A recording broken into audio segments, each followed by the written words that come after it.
오늘 이 본문 시편 기자는 두 가지 큰 주제를 노래하고 있습니다. 먼저는 새 노래로 창조자 하나님이 우리를 보호하시고 기뻐하시는 것을 노래하자고 권합니다. 2절과 4절을 보면 이스라엘은 자기를 지으신 이로 말미암아 즐거워하며 시온의 주민은 그들의 왕으로 말미암아 즐거워할지어다. 그러면서 4절에 보면 여호와께서는 자기 백성을 기뻐하시며 겸손한 자를 구원으로 아름답게 하심이로다. 그러니까 자기 백성을 보호하시고 기뻐하시고 구원하시는 하나님을 노래하자. 이것이 오늘 149편의 찬양의 한 주제입니다. 두 번째 주제는 뭐냐면 그렇게 하나님을 찬양하되 자기 백성을 괴롭힌 문 나라들, 칼춤을 추는 문 민족들을 향해서 복수를 경고하고 엄정한 심판이 시행될 것을 기대하면서 여호와를 찬양하라라고 이렇게 외치고 있습니다. 그러니까 자기 백성을 구원하시면서 자기 백성들을 향하여서 칼춤을 추었던 그런 세상에 그들에게 주어진 권세, 그들에게 주어진 힘을 막 휘둘렀던 이 세상의 악한 나라들에 대해서 심판하시는 하나님, 세상의 권력을 무자비하게 휘두르는 자들을 향해서 심판을 내리시는 그 하나님을 노래하자고 이렇게 시편 기자가 외치고 있다는 것이죠. 그것이 6절부터 지금 또 9절까지 쭉 기록이 되어 있습니다. 사랑하는 성도 여러분, 성도는 즐거워하고 기뻐할 이유가 있는 사람들입니다. 찬양의 이유가 있는 사람들이라는 것이죠. 그저 세상 사람들은 예전에 유행했던 대중가요를 부르면서 과거를 회상하죠. 물론 우리들도 어떻습니까? 우리 성도님들 과거에 불렀던 유행가를 한 번씩 듣다 보면 그 과거에 즐거웠던 때가 이렇게 생각이 나잖아요. 우리도 사람인지라 과거에 유행했던 어떤 대중가요들을 한 번씩 듣다 보면 그때의 시절들, 또 우리가 젊었을 때의 어떤 기억들이 회상이 되면서 즐겁죠. 그런데 성도의 찬양은 그저 과거에 즐거웠던 한때를 회상하면서 부르는 노래가 아니라는 거예요. 성도의 찬양은 그게 아니라는 것입니다. 성도는 새 노래를 지어서 하나님 앞에 찬양할 이유가 있는 사람들이라는 거예요. 그것은 하나님께서 우리의 삶 가운데서 새 일을 행하시는 하나님이시기 때문에 그렇다는 것입니다. 그러니까 과거에 좋았던 때, 과거에 즐거웠던 때를 회상하면서 그때가 좋았지, 이렇게 과거를 즐거워하는 노래를 부르는 사람들이 아니라, 성도는 하나님이 새 일을 행하시는 하나님이시기 때문에 새 노래로 하나님을 찬양할 이유가 있는 사람들이라는 거예요. 이사야 43장 18절부터 21절을 보면 너희는 이전 일을 기억하지 말며 옛날 일을 생각하지 말라. 보라, 내가 새 일을 행하리니 이제 나타낼 것이라.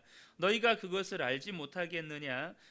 반드시 내가 광야의 길을 사막의 강을 내리니 장차 들짐승 곧 승냥이와 타조도 나를 존경할 것은 내가 광야의 물을 사막의 강들을 내어 내 백성 내가 택한 자에게 마시게 할 것임이라. 이 백성은 내가 나를 위하여 지었나니 나를 찬송하게 하려 함이니라 라고 말씀합니다. 새 일을 행하시는 하나님, 아무도 생각지 못했던 광야의 길을 내시고 사막의 강을 내셔서 우리 백성들을, 하나님이 자기 백성들을 먹이신다고 말씀하십니다. 바로 그 하나님을 찬양하게 하려고 하나님은 자기 백성을 지으셨다는 것이죠. 그러니까 진짜 예수를 믿는 성도는, 정말로 하나님만을 바라보고 살아가는 성도는 옛 노래로는 다 담을 수 없는 하나님의 새 역사, 하나님의 창조의 역사를 삶 속에서 경험하게 된다는 것입니다. 그런 놀랍고 또 느닷없는 하나님의 사랑과 용서와 구원, 다 표현할 수 없는 하나님의 지혜와 능력으로 베푸신 은혜는 새 노래를 지어야만 표현할 수가 있다는 것이죠. 더욱더 우리가 놀라운 것은 나는 그런 은혜와 사랑을 받을 자격이 없는 사람이라는 것입니다. 나는 도무지 하나님께 그런 은혜와 사랑을 받을 자격이 안 되는 사람이라는 것이죠. 그래서 여러분, 성도의 찬양은 자연스럽게 터져 나오는 것입니다. 의무적으로 내가 뭔가 머릿속에서 말들을 짜내서 하나님을 찬양하고 노래하는 것이 아니고, 하나님의 그 다 말로 표현할 수 없는 나에게 베푸시는 그 은혜와 사랑을 경험하다 보니까 내 입술에서 하나님을 향한 찬양이 터져 나오는 거예요. 그러므로 여러분, 성도는 의무로 사는 자가 아니고 기쁨으로 하나님께서 내 삶 가운데 행하신 일들을 만끽하고 누리고 그것을 노래하는 자라는 것이죠. 사랑하는 성도 여러분, 저와 여러분이 꼭 기억하셨으면 좋겠습니다. 성도에게는요, 찬양의 이유가 있다는 것입니다. 성도에게는 노래의 이유가 있다는 거예요. 과거에 즐거웠던 한때를 회상하면서 그 기쁨으로 노래하는 자들이 아닙니다. 주님은 우리의 삶 가운데 새 일을, 새 역사를 행하시는 하나님이시기 때문에 새 노래로 하나님을 찬양할 이유가 있는 성도들이라는 거예요. 또한 본문의 시편 기자는 하나님이 자기 백성을 괴롭힌 민족들을 심판하시는 하나님이심을 노래합니다. 지금 시편 149편에 배경이 소개가 되어 있지 않아요. 그렇다 보니까 성경학자들은 추측하기를 이 시편 기자가 포로 상태에 놓여 있는 것으로 추측을 합니다. 그러나 지난 출애굽의 역사를 기억하면서 다시 한번 그 구원과 해방의 역사를 고대하면서 하나님을 찬양하는 것입니다.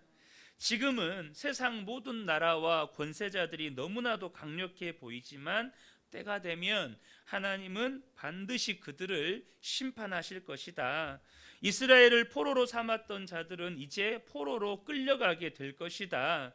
반드시 하나님께서 두 날 가진 날카로운 칼로 그들을 심판할 수 있도록 해 주실 것이다. 그러므로 그날에는 아무도 하나님이 없다, 하나님이 있다 해도 하나님은 무능한 하나님이다라고 말하지 못하게 하실 것이다. 또한 믿음을 지킨 의인들은 반드시 하나님의 영광에 참여하게 해 주실 것이다. 이러한 기대와 고대함을 가지고 지금 하나님을 노래하는 것입니다. 오늘은 분명히 눈물과 고통과 쓰라림의 장소였던 침상이 내일은 찬양의 장소가 되게 해 주실 것이라는 것이죠. 올해의 눈물이 내일에는 기쁨이 되게 하신다는 것입니다. 그런데 여러분, 저와 여러분이 지금은 포로 상태잖아요. 이 시편 기자가 지금은 포로 상태잖아요. 그래서 지금은 포로 상태에 있지만 하나님을 노래하는 거거든요. 지금은 포로 상태에 있지만 반드시 영광의 그날 하나님께서 구원하시고 우리를 고통스럽게 했던 저들을 다 심판하시고 그 영광스러운 날을 맞이하게 될 그날을 바라보면서 찬양을 하는 거잖아요. 그러면 여러분, 저와 여러분이 지금은 고통스럽지만 그 영광스러운 은혜와 기쁨을 맞이할 수 있으려면 우리에게 필요한 게 무엇일까요? 우리에게 정말로 필요한 게 뭘까? 오늘은 지금은 눈물이 있거든요. 지금은 고통이 있습니다. 그날을 고대하면서 찬양하는 거예요.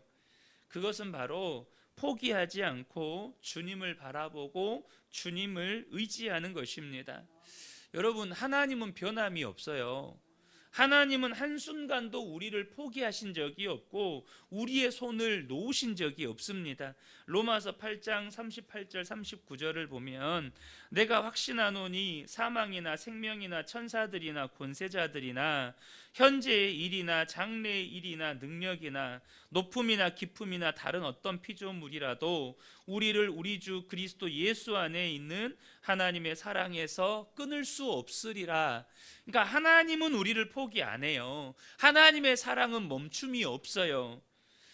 때로 하나님께서 우리를 삶의 깊은 절망과 수렁 가운데 두시기도 하십니다. 그러나 그 순간에도 하나님의 사랑에는 멈춤이 없습니다. 그리고 때가 되면 하나님은 반드시 그 깊은 절망과 수렁에서 우리를 건지십니다. 그러나 문제는 하나님이 나를 건지실 때까지 기다리지 못하는 경우가 많다는 것입니다. 우리가 포기를 해버리는 거예요. 실제로 초대교회 성도들 중에 이 당시 유대교와 또 로마로부터 박해와 고난을 당할 때 그것을 견디지 못해서 떠나가는 이들이 정말 많았습니다. 그래서 히브리서 기자가 그들은 이 초대교회의 위기를 보면서 기록한 게 히브리서예요.